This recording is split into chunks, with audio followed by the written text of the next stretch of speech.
Saudara-saudari yang terkasih dalam Tuhan Yesus Kristus, salam buat kita semua.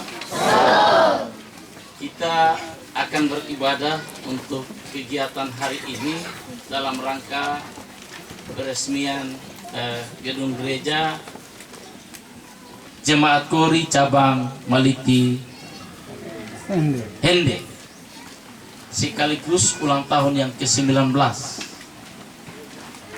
berdirinya cabang ini. Tentu sebagai jemaat kita harus bersyukur kepada Tuhan karena di sini ada sebuah gereja yang bagus, semuanya sangat indah, dan ditambah dengan mimbar yang baru disumbangkan oleh komunitas bersatu hati melayani, satu hati melayani. Dan ini mungkin yang sudah kesekian kali pembagian mimbar ini ke jemaat-jemaat yang ada di Pulau Sumba, termasuk juga di Lenang tempat saya melayani. Saya belum sampaikan ucapan terima kasih, sekarang saya menyampaikan terima kasih untuk komunitas, dan saya berharap tidak bosan-bosannya ke Lenang karena yang lalu saya yang bawa sendiri, dan saya berharap nanti komunitas yang datang sendiri begitu. Terima kasih, Tuhan memberkati. Banyak orang tua yang minta anaknya untuk pergi TKI dengan tujuan supaya memperbaiki ekonomi. Namun apa yang terjadi? Anak-anak ini tidak mempunyai bekal pengetahuan yang benar, bahkan keterampilan yang benar. Kemarin saya mendapat informasi dari Ketua IKPS Sumba Barat. Ada sekian anak-anak Sumba dipulangkan yang tidak dilengkapi dengan dokumen lengkap. Mereka bisa lolos sampai ke Bali hanya menumpang truk antar pulau dengan masuk dalam barang-barang. Masuk di dalam barang-barang. Ada suami yang relanya istrinya pergi kerja di luar negeri untuk mencari uang, dan dia merasa bangga kalau istrinya bisa kumpulkan uang kirim buat dia. Di belakang dia foya-foya untuk judi, mabuk-mabukan, bahkan selingkuh. Mungkin di Kodi tidak ada, di tempat lain ada. Demi HP atau uang ratusan ribu, anak-anak remaja sekarang bisa mengupload kebugaran tubuh secara transparan. Bapak Ibu saudara-saudari yang terkasih di dalam Tuhan Yesus Kristus, sejak semula, sejak penciptaan jelas dikatakan manusia berharga, bahkan paling berharga di mata Tuhan. sesuai dengan tema kita. Lalu mengapa hidup manusia tidak lagi berharga? Apakah Allah sang pemberi hidup tidak lagi peduli dengan hidup manusia? Ini pertanyaan. Jawabannya dapat kita temukan dalam pembacaan kita tadi, adalah karena manusia tidak lagi bergantung kepada Allah sebagai pemberi hidup. Atau masih bergantung tapi tidak lagi sepenuhnya. Kita bisa baca dalam ayat yang ke-24.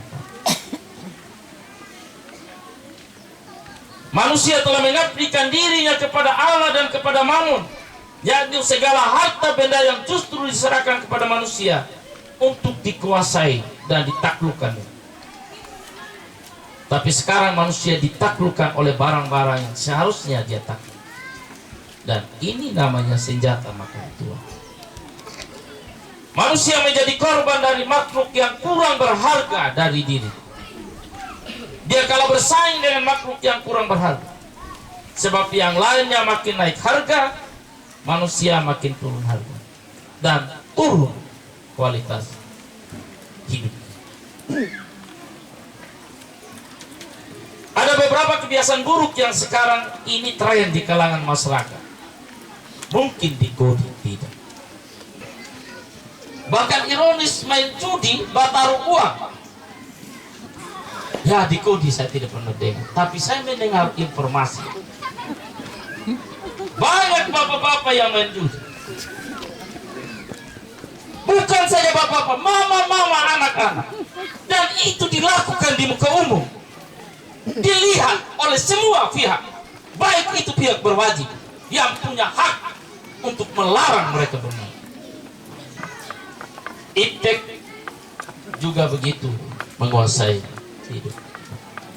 Orang tidak pakai lagi ini HP untuk hal-hal yang positif, tapi hal-hal lain lagi. Ironisnya Bapak Ibu, orang bangun tidur sudah dengan HP.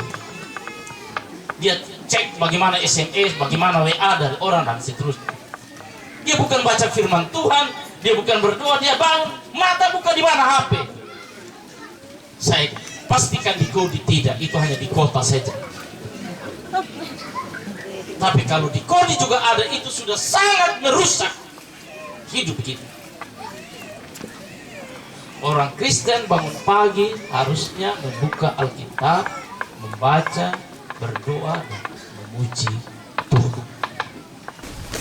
Kenapa semua ini terjadi? Karena manusia khawatir. Dalam bahasa asli beriman, sangat khawatir. yakni hidup yang cemas, gelisah dan tidak nyaman karena memikirkan tentang diri. Dia merasa bahwa dirinya tidak sebebas burung yang terbang, karena itu manusia ingin bebas lepas tanpa kendali. Manusia merasa gelisah karena dia seolah-olah kalah dari keindahan bunga bakar. Karena itu manusia berusaha menghias juga dirinya dengan tato di seluruh tubuh, anting-anting di hidung, di lidah, di telinga dan sebagainya. Inikah yang disebut berharga di mata Tuhan? Yakni dengan adanya berbagai atribut atau tanda yang dia tambahkan dan lekatkan pada diri. Ataukah apakah dengan semua itu akan membuat dirinya lebih berharga? Firman Tuhan tadi bertanya, dapatkah kamu memperpanjang umurmu sehasta karena kekhawatiranmu atau karena berbagai tindakan seperti tadi? Ayat 7 itu bisa dibaca. Ternyata tidak, malah membuat semakin turun harga. Rambut keriting dipaksa diluruskan. Ya, di Kodi tidak suruh keriting semua. Tapi kalau diluruskan, ya terserah. Bisa, tapi toh hanya beberapa bulan saja. Akhirnya kalau tidak lurus lagi cemas. Ya, cari uang 300-400 ribu ya. 500 ya. Beras satu karung. Harga rambut dikasih lurus. Seolah-olah hidup ini bisa berharga kalau rambutnya harus sama lurus dengan orang lain. Rambut sudah putih mulai disemir menjadi warna-warni. Seolah-olah karena warna putih itu kurang baik karena kelihatan ketua dan mau seperti umur 17 tahun.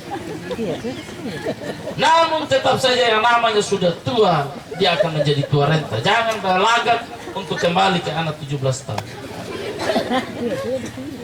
Padahal Tuhan bilang, sampai putih rambutmu aku tetap mengenangkan. Saya khawatir yang warna-warni tidak digendong Tuhan. Saya hanya khawatir, tapi kalau dia tetap digendong, ya itu bersyukur. Ya, saya minta maaf, bukan saya anti semuanya, tapi contoh dari ketidakpuasan manusia akan dirinya yang sebenarnya bisa membawa dia kepada hal yang positif. Bunga tetap pada waktunya dia berkembang tanpa orang suruh, tanpa direkayasa supaya dia berkembang.